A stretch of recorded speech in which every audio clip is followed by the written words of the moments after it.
उद्देश्य है गरीब बच्चों को शिक्षा में उदय करना। जो गरीब बच्चे पढ़ नहीं पा रहे थे, जिसके पास कोटा भेजने का पैसा नहीं है, रांची भेजने का पैसा नहीं है, वो बच्चे क्या आईपीएस नहीं बनेंगे, वो बच्चे क्या इंजीनियरिंग नहीं करेंगे, वो वैज्ञानिक नहीं बनेंगे। तो एजुकेशन का लेवल बढ़ने लग जाएगा, तो उनमें क्या है कि लर्निंग की एक अलग इच्छा बन जाती है। और जब लर्निंग गणित ऐसा कि पहले उलझिए फिर सुलझिए, तो ही गणित है।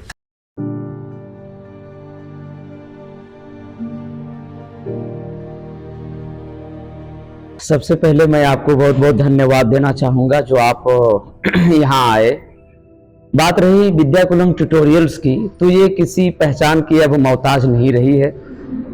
ये सिर्फ जमुआ ही नहीं बल्कि जमुआ क्षेत्र को छोड़ करके अन्यत्र जितने भी जगह हैं, इन सभी क्षेत्रों में हमारा कोचिंग संस्थान का परचम लहराया जा रहा है। और ये हम नहीं कह रहे हैं, बस हमारी व्यवस्था और हमारे बच्चे जो यहाँ पढ़ करके अपने भविष्य को उज्जवल कर रहे हैं और जो परसेंटेज प्राप्त कर रहे हैं, पढ़ाई में अव्वल ला रहे हैं, ये चीख चीख और चिल्ला चिल्ला करके हमारे इस संस्थान के क्वालिटी को बता रहा है। हम अपने मुंह से हम क्या बोलें, सभी बच्चे, बहुत सारे ऐसे बच्चे हैं जिनके पास आप देखिएगा कि बहुत बेहतरीन मार्क्स प्राप्त किया, तो उनका मार्क्स बता रहा है कि विद्याकुलम ट्यूटोरियल क्या है। बात रही इसके स्टार्टअप की, तो कोरोना पेंडेमिक जो था एक बहुत ही अवसर बना हम लोगों के लिए। बहुत सारे बच्चे पढ़ाई से बाधित हो चुके थे, पूरा का पूरा भारत ही नहीं बल्कि पूरे विश्व में शिक्षा व्यवस्था चरमरा गई थी। और जब हम सभी लोग शिक्षा से जुड़े हुए थे तो शिक्षा की ऐसी तहस नहस स्थिति हो गई थी कि ये देख करके हम लोग काफी चिंतित हो गए। चिंतित होने के बाद हम लोगों ने समझा कि यदि बच्चियों का भविष्य इस प्रकार से गर्त में चला जाएगा, यदि ये कोरोना लंबे समयों तक रहा, तो इस दौरान हम लोगों ने अपने बच्चियों को शिक्षा के क्षेत्र में जोड़े रखने के लिए जमुआ जैसे एक ग्रामीण इलाके में हम लोगों ने पढ़ाई स्टार्ट की। और यहाँ के बच्चियों की जुनून तो देखिए, बच्चियों की पढ़ाई की ललक और जुनून ने इस क्षेत्र तक और इस संस्था में जुड़ने के लिए यहाँ तक पहुंचा दिया। और हम लोगों ने उसको हर एक संभव, जैसे कि बेहतरीन शिक्षक की सुविधा, यहाँ पे मान लीजिए कि प्रैक्टिकल की सुविधा, यहाँ पे हम सभी बच्चियों के लिए जितने भी प्रकार का चीजें जो होती है, जैसे सीसीटीवी कैमरे के अंदर हम सारे के सारे चीज उसको प्रोटेक्शन देते हैं। यहाँ तक कि गार्जियंस भी हम लोगों ने ऐसा सुविधा वाईफाई के माध्यम से दिया है, जो गार्जियंस घर बैठे अपने बच्चियों को ये देख सकते हैं कि हमारी बच्ची आज क्लास में उपस्थित होकर के शिक्षा प्राप्त कर रही है या नहीं कर रही है। पूरा एकदम हाईली टेक्निकल एंड डिजिटल एकदम हम लोगों ने शिक्षा को कर दिया है। और ये हम लोगों का मोटो है, to make them perfect in all round development education. We all are working here. We have a dedicated team in this academic, and all the dedicated teams are working for the future of students.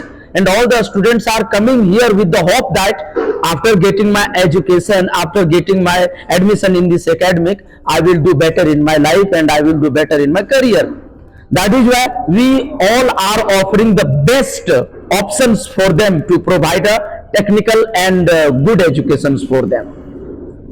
बहुत अच्छी चीज़, बहुत अच्छे तरीके से आप एक ग्रामीण क्षेत्र में डिजिटलाइजेशन को इतना यूटिलाइजेशन कर रहे हैं, और भी एजुकेशन फील्ड में जहाँ पे पूरी डिजिटलाइजेशन का कोई खास पता नहीं। जी, जैसे बात यहाँ पे ये होती है ना कि this is a rural areas and we thought ourselves that maximum of the students belong to a poor family.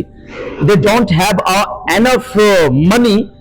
Guardians don't have enough money to send them for the higher education to Ranchi, Patna, Kota, etc.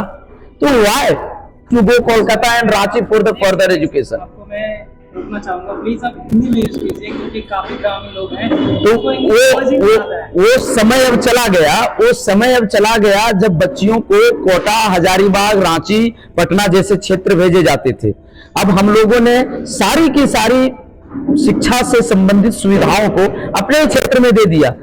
इससे क्या होती है, समय की बचत, बच्चियां अभिभावकों के अंडर और समर्पित शिक्षकों के निगरानी में, वो बच्चियां अभिभावकों से दूर नहीं जाती है, आंखों के सामने रहती है, और जो चीजें उसको वहां प्राप्त हो रहा होता है वही चीजें उसको यहाँ पे कम दामों में। हम लोगों का उद्देश्य है गरीब बच्चों को शिक्षा में उदय करना। जो गरीब बच्चे पढ़ नहीं पा रहे थे, जिसके पास कोटा भेजने का पैसा नहीं है, रांची भेजने का पैसा नहीं है, वो बच्चे क्या आईपीएस नहीं बनेंगे, वो बच्चे क्या इंजीनियरिंग नहीं करेंगे, वो वैज्ञानिक नहीं बनेंगे। तो गरीब बच्चियों को खास करके एक प्लेटफॉर्म, शिक्षा में प्लेटफॉर्म देने के लिए ये एकेडमिक कार्य कर रही है और करती रहेगी।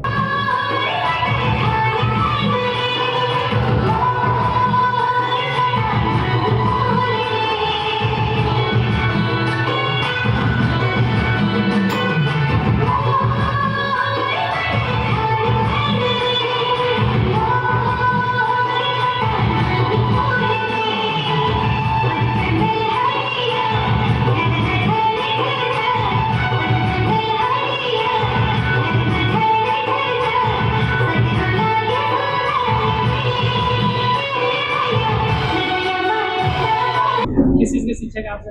और मैं विद्याकुलम ट्यूटोरियल में फिजिक्स का क्लास लेता हूँ एज ए फिजिक्स टीचर। और हम लोगों ने प्रयास किया था कोरोना काल में कि बच्चे यहाँ अच्छे से जागरूक हों, पढ़े सीखे। विशेषकर जो ग्रामीण क्षेत्र से बच्चे और बच्चियाँ आती हैं, ठीक है, उनमें थोड़ा दूर जा कर के पढ़ने में परेशानी होता है, एक सिक्योरिटी के तहत, और कुछ इकोनॉमिकल कंडीशन वैसा नहीं बन पाता है घर का परिस्थिति। तो यहाँ पर हम लोगों ने ये स्टार्टअप किया था और उसी का आज ये रिजल्ट है, ठीक है, कि आज इतने अच्छे से हम लोग रिजल्ट दे पा रहे हैं। सारे हम लोग टीम कोऑर्डिनेट करके उनको बेहतर से बेहतर सुविधा प्रदान करने का कोशिश कर रहे हैं। देखिए, फिजिक्स जो है वो एक साइंस का हिस्सा है और साइंस हमारा नेचुरल है, जो हम रोज देखते हैं उसी को बच्चे को समझना है, ठीक है। एज फॉर एग्जाम्पल, जैसे मान लिया जाए कि पहिया घूमता है साइकिल का, ठीक है, और पहिया घूमता है तो इसमें कौन सा मोशन कार्य करता है, ठीक है, मोशन कार्य करता है तो हम कैसे आगे बढ़ते हैं। इन सभी चीज़ों को अगर प्रैक्टिकल वे में हम लोग समझाते हैं तो बच्चे अच्छे से समझते हैं, ठीक है। क्लास में हम लोग कोशिश करते हैं कि उनको अच्छे अच्छे एग्जाम्पल दे करके उनको समझाएं। एक बेस्ट एग्जांपल प्रैक्टिकल, हाँ, वो अच्छे से समझ सकता है। फिजिक्स बहुत टफ सब्जेक्ट नहीं है। कौन सा सब्जेक्ट? मैं बायोलॉजी टीच कर रहा होता हूँ।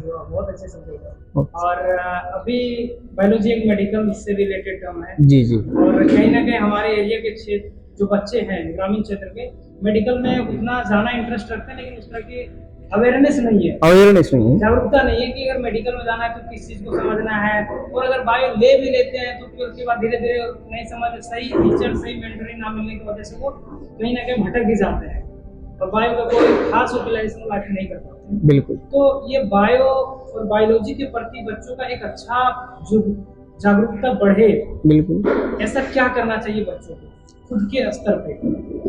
फर्स्ट ऑफ ऑल ये है कि विद्याकुलम की जो पूरी टीम है और उनमें से हम भी इन्वॉल्व हैं, तो मैं जब बायोलॉजी टीच कर रहा होता हूँ तो एक्चुअली है क्या कि ये स्टेटमेंट बेस्ड आते हैं इसमें और बहुत ही ज़्यादा थ्योरी रहते हैं। तो ऐसे सिचुएशंस में सबसे पहले हम लोग क्या कर रहे होते हैं कि 1 महीने या 2 महीने बच्चों को बिल्कुल बेसिक फंडामेंटल चीज़ों को सिखा रहे होते हैं, जो कि वो चीज़ें बिल्कुल पहले 9 या 10th में वो पढ़ चुके हैं।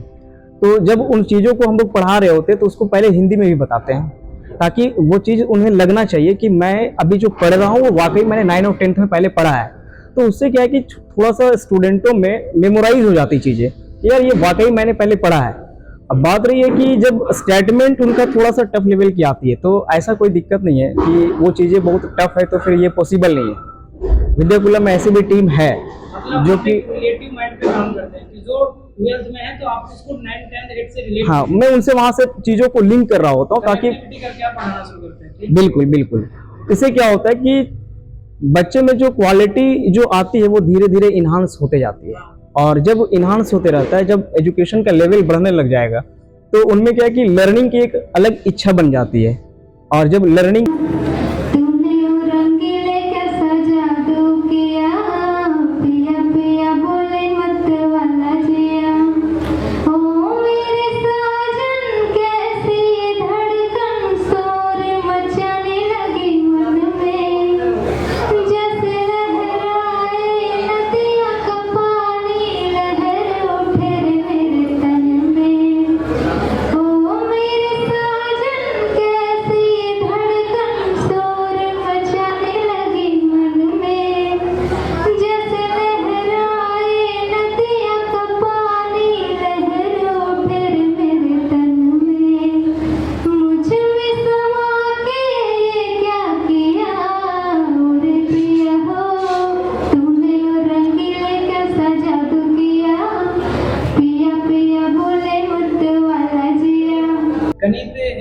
बड़ा सब्जेक्ट है और जिसमें लोगों का आज हमारे गांव घर में बच्चों का हमें लगता है कि काफी गर्ल्स का जो होता है, गर्ल्स जो बॉयज लोग हैं तो काफी सिस्टर्स जैसे जिन्हें लगता है मैं तुम्हें समझ ही नहीं आएगा।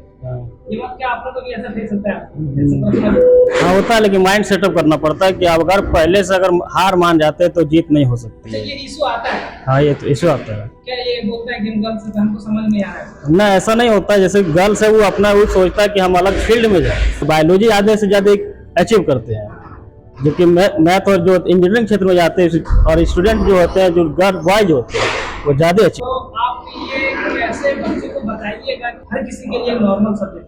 हाँ नॉर्मल सब्जेक्ट है, क्योंकि बायोलॉजी वालों को भी मैथ्स जरूरी है। जैसे हम लोग पढ़ते हैं कंटिन्यूटी के बारे में, जो हम लोग दिखाते हैं कि आपका जो हार्ट बीट जो चलता है तो एक्चुअली उसी पर बेस्ड है।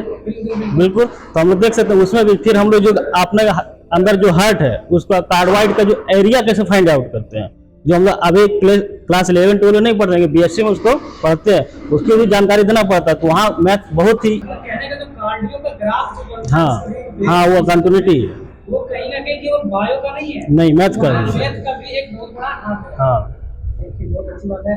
और गणित का सर अभी गणित में एज आप यंग है, काफी चीजों को आप जानते हैं, तो मेरा ये पूछना है कि गणित सब्जेक्ट को लेकर काफी ऐसे विद्यार्थी हैं जो पर्सनली लेवल पर फंस जाते हैं, कहते हैं कि यार बन रहा है तब तक तो ठीक है, नहीं बन रहा तो पेचीदा लगने लगता है। ये मेरे साथ भी हुआ और हर एक शिक्षक के साथ होता है। तो वैसी स्थिति में एक बच्चे को क्या करना चाहिए जब उसको लग रहा है बन रहा है तो ठीक है, हाँ। 1 घंटा तक पढ़ा ठीक है, हाँ। एक सवाल फंस गया समझ नहीं आ रहा तो नहीं। गणित ही नहीं बनता। हाँ तो जो फंस जाए सवाल को एक और बनाइए, अगर फंस जाते गणित ऐसा कि पहले उलझिए फिर सुलझिए तो ही गणित है। पहले उलझना है फिर सुलझाना है तो गणित आपके माइंड से बाहर हो ही नहीं सकता है। पहले उसमें जानना पड़ेगा, फंस गए एक बार नहीं फंसे, 2 बार फंसे, तीसरा बार गारंटी कि आप उस चीज को सॉल्व कर देंगे। तो उतना देर तक तो बच्चा मेहनत करना ही नहीं चाह रहा है। नहीं तो उसको तो करना पड़ेगा। अब एक बार में अगर हार मान जाएगा तो दैट्स नो कि वो नहीं कर सकता है। नहीं तो प्रैक्टिस रिवीजन मैथ कहता है कि अगर आप हमको छोड़ देंगे तो हम आपको छोड़ देंगे। इसके लिए क्या प्रैक्टिस करना पड़ेगा, हमेशा लर्निंग में रहना पड़ेगा। तो हमेशा क्या कहते हैं, practice to practice, without practice don't to achieve.